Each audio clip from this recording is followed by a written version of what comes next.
I have been totally transparent about this trip. I was brought here by the university. They wanted me to come to present my position concerning anti-Semitism, Islamophobia, racism, the left and the right.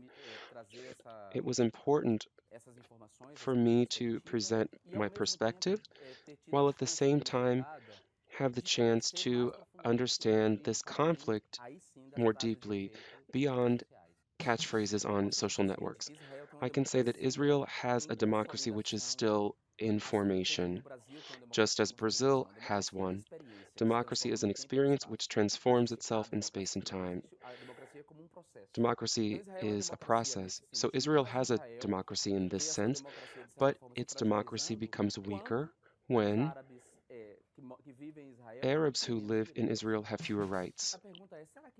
The question is there truly a discrepancy in values? Is it that religion is so rooted in this conflict, or is religion used to mask something more profound, which is social inequality? This is the question that needs to be asked.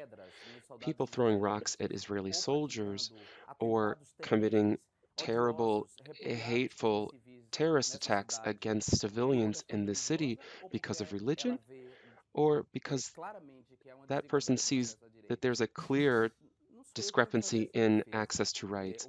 I'm not the one that needs to defend this. I appreciate intellectual honesty. I'm not defending Israel, and I don't even like to say Israeli crimes because it's not the Israeli people that are committing crimes. I can say there are crimes committed by the government because there isn't a genocide underway i- in this sense.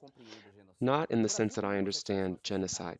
In Brazil, homosexuals are murdered and killed 256 per year, motivated by homophobia and transphobia. Can I say that this is genocide? I, it would be dishonest for me to say that. This is a word that provokes emotions.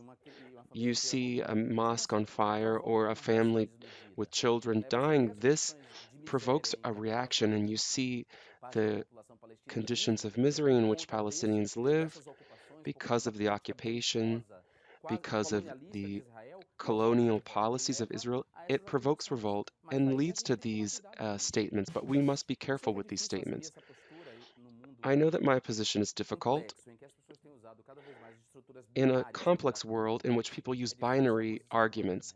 It's difficult to accept my position. It's going to cause people to react, which is what's happening in Brazil, in which the Jewish right in Brazil attacks me, and the pro-Palestinian left also attacks me because I acknowledge the complexity.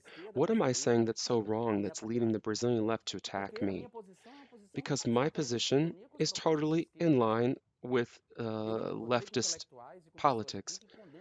I've met intellectuals here, people that condemn the occupation, that condemn colonial policies, that want social justice, who understand that this conflict will only reach a resolution when these two peoples recognize the right that they both have to this land. And we have to get there. I'm not saying anything wrong. This is very clear. So, what is the reason for this overreaction? This needs to be looked at.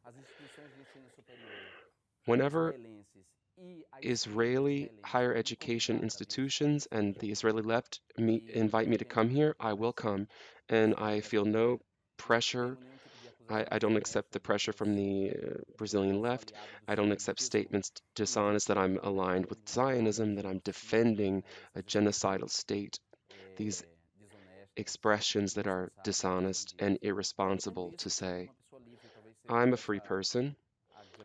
Perhaps this is the larger issue that I evoke from people. I am truly a free person. Because I am a gay person, I am this way. The best way for us to resolve this conflict is for us to depart from these simplistic arguments and to face the complexities, even though it is destabilizing. That's life. Complexity is destabilizing, but we've got to face that.